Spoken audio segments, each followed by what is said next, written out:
Bawal po pumalakpak dito. Kung gusto niyo pumalakpak, doon kayo sa labas. Maaari ba? Mr. Chair, Wala hong bastusan dito, ha? Sa mga kongresista na kaalyado ng mga NPA, mahaya naman tayo no, sa topic ng pagpatay dahil kayo mismo, hindi kayo nagsasalita sa pagpatay ng NPA sa mga pulis, sundalo at mamayang Pilipino. Alam niyo po, Mr. Chair, paulit-ulit yan yung manifestation na yan. 3 beses ko na yung narinig na paulit-ulit. Laban sa mga NPA, laban sa mga progresibong grupo, laban sa mga party list ng mga progresibong kagaya namin. Yo! It's nice to be back. let us have a continuous hearing, maybe 5-10 days. And each hearing hanggang, ako, I'm good until 2 in the morning. Tayo ditong mga kinatawan ay ibinoto lamang ng ilang libong Pilipino. Ngunit ang kasama natin ngayon ang Pangulong Duterte, ang most voted Philippine leader ng 2016. At ang kanyang anak, Vice President Sara Duterte, ang most voted Philippine leader naman ngayong 2022. I would like to manifest na gusto ng sambayanang Pilipino ang pagdurog niya sa mga kriminal, durugista at NPA na terorista. Kaya sila ibinoto at patuloy na mahal ng mga Pilipino. Kaya gusto natin ng patas na hearing. Sana sinama natin dito ang libo-libong mga magulang na ang mga anak ay biniktima ng mga durugista. Ang mga ordinaryong Pilipino na naglalakad galing trabaho, tapos sinaksak o pinatay ng adik, lahat ng mga kababaihan, na kahit pati infant na babae ay ginahasa na ng adik. Libo-libo rin ang kanilang mga magulang at mahal sa buhay na wala dito ngayon. Awang-awa ang mga Pilipino sa mga inosenteng pamilyang na ito, kaya niluklok ng bansa ang Pangulong Duterte. Ang drug war ng Pangulo ay policy lamang. Hindi ito natupad kung hindi ito pinondohan ng Kongreso ng 6 na taon. Majority pa nga dito sa mga kinatawan ay naka-Duterte fist pa nung buong 6 na taon eh. Ang Duterte Youth Party List po ay patuloy na naninindigan sa Pangulong Rodrigo Duterte at pangalawang Pangulo, Sara Duterte, na naglingkod ng maayos, dumurog sa mga durugista, kriminal at NPA na terorista para proteksyonan ang milyon-milyong Pilipino. Bakit wala nag-iimbestiga dito o nag-iimbita sa atin sa sobrang raming Pilipino na biniktima ng mga durugista? And lastly, sa mga kongresista na kaalyado ng mga NPA, mahaya naman tayo no, sa topic ng pagpatay dahil kayo mismo, hindi kayo nagsasalita sa pagpatay ng NPA sa mga pulis, sundalo at mamayang Pilipino.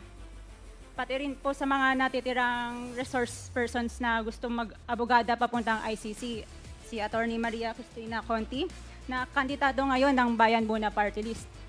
Kasama po ang inyong katabi na si Nery Colmenares ng Bayan Muna. Sa NPA, nire-recruit ang mga kabataan para pabagsakin ang gobyerno at pumatay ng mga pulis, sundalo at tropa ng gobyerno. Di nyo naman kinokondena ang pagpatay nila.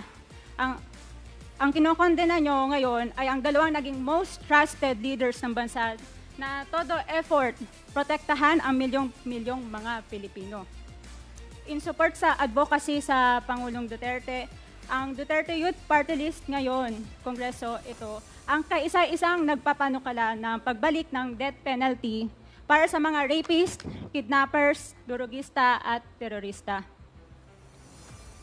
In behalf of the Duterte Youth Party List, kami ay nagpapasalamat sa todong suporta ng Pangulong Duterte at VP Sara Duterte sa mga tropa ng gobyerno at sa pagdurog nyo sa mga kriminal, durugista at NPA na terorista.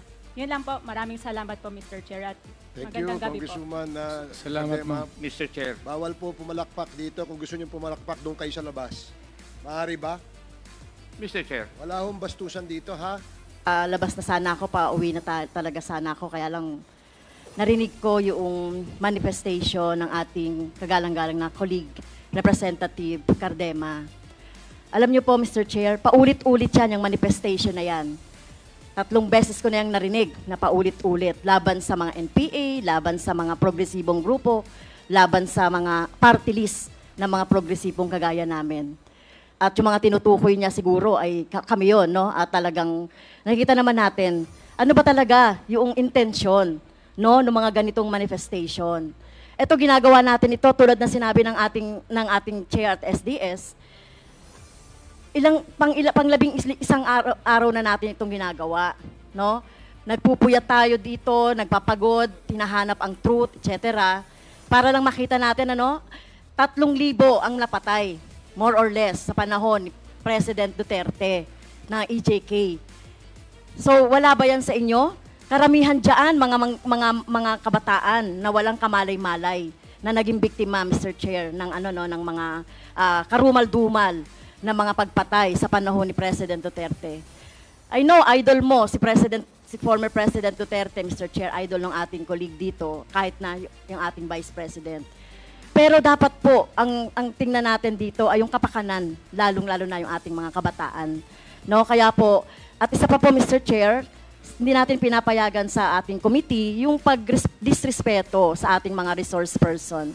Narinig ko rin na binabanggit yung mga pangalan ng ating mga resource person na nandito. So dapat po, igalang natin yung rules kung gusto nating makatulong at gusto nating magtrabaho dito sa Kongreso. Kasi ito naman talaga yung sinumpaan natin, ito naman talaga yung mandate sa atin. Ay tumulong na lang kayo, no? Tumulong na lang kayo. At hindi yung ganito, tama yun, maghain tayo ng resolusyon para kung gusto nating may ma-resolve na problema. Like yung problema halimbawa ng patuloy na armadong pakikibaka. Bakit ba merong mga armed struggle? Nilulutas natin yan hindi sa madugong paraan, hindi sa militarisasyon.